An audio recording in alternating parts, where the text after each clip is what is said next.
Hi എല്ലാവർക്കും നമസ്കാരം. എല്ലാവരും സുഖമായിരിക്കുന്നല്ലേ? കഴിഞ്ഞ ദിവസം നമ്മൾ കൊണ്ടുവന്ന ലോഡും കൊണ്ട് നമ്മൾ കിടന്നത് ഈ കമ്പനിക്കകത്ത് തന്നെയാണ് കേട്ടോ. ഇനി ഇവിടെ നിന്ന് നമുക്ക് റാമ്പ് കിട്ടിയിട്ടുണ്ട്. ഇനിയിപ്പോൾ നമ്മൾ നേരെ റാമ്പിൽ വെച്ചിട്ട് അൺലോഡ് ചെയ്യണം. ലോഡ് ഇറക്കി കഴിഞ്ഞു. അത് കഴിഞ്ഞിട്ട് അതേ റാമ്പിൽ നിന്ന് തന്നെ നമുക്ക് ലോഡിങ് ആണ് കേട്ടോ. ലോഡിങ് കഴിഞ്ഞിട്ടുണ്ട്. ഇനി ഇത് ഇന്നലെ നമ്മൾ എടുത്തിട്ട് വന്ന ബെൽജിയത്തിലെ അതേ കമ്പനിയിൽ തന്നെ കൊണ്ടുപോയിട്ട് റീകപ്പിൾ ചെയ്യണം. അതാണ് ഇന്നത്തെ ടാസ്ക് വരുന്നത്. അപ്പോൾ നമ്മൾ ലോഡിങ് ഒക്കെ കഴിഞ്ഞിട്ടുണ്ട്. ഇവിടെ മെയിനായിട്ട് വരുന്നത് ഹോം പ്രോഡക്ട്സ് ഒക്കെയാണ് കേട്ടോ. സോഫ അങ്ങനത്തെ സാധനങ്ങളൊക്കെ ഇല്ലേ, ബെഡ് കാര്യങ്ങളൊക്കെ ഇത് കേട്ടോ. ഒരു ഫുള്ള് ഇത് കാർഗോ ബാറാണ് കേട്ടോ. ഈ സാധനം ഇല്ലേ, ഇത് കാർഗോ ബാറാണ്. അത് സാധനം ബാക്കോട്ട് വരാതിരിക്കാൻ വേണ്ടിയിട്ട് സേഫ്റ്റിക്കും വേണ്ടിയിട്ട് വെക്കുന്നതാണ്. അതിനകത്ത് കുറേ പ്രോഡക്റ്റ് ഉണ്ട്.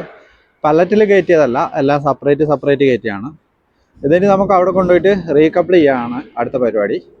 പേപ്പേഴ്സൊക്കെ കിട്ടി. ഇനി നമുക്ക് ഈ സീലില്ലേ, കണ്ടെയ്നർ സീൽ ചെയ്യുക, സാധനം എടുക്കുക കേട്ടോ.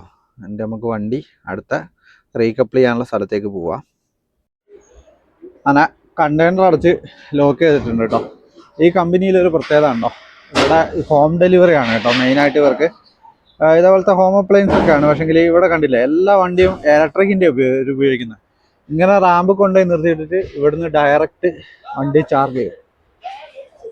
അതാണ് ഇവിടുത്തെ പരിപാടി. കണ്ടില്ലേ, എല്ലാ വണ്ടിയും തന്നെ ചാർജബിൾ ആണ് കേട്ടോ. അങ്ങനെ നമ്മൾ പരിപാടിയൊക്കെ ഏറെക്കുറെ കഴിഞ്ഞു കേട്ടോ. നമ്മൾ അവിടെ നിന്ന് എടുത്ത ജർമ്മനിയിൽ നിന്ന് എടുത്ത ലോഡ് ഇന്നലെ എടുത്ത അതേ കമ്പനിയിൽ കൊണ്ടുവന്നിട്ട് അവിടെ റീകപ്പിൾ ചെയ്തിട്ട് ഇതിപ്പോൾ MT കൊണ്ടാണ്. ഇനി നാളെ രാവിലെ 7:00 ലോഡിങ്. അപ്പോൾ അത്രയൊക്കെയാണ് ഇന്നത്തെ വിശേഷം. അടുത്തൊരു വീഡിയോ കാണുന്നവരെല്ലാവർക്കും എന്നത്തെയും പോലെ ഇന്നത്തെ ഒരു ദിവസവും അടിപൊളിയായിരിക്കട്ടെ.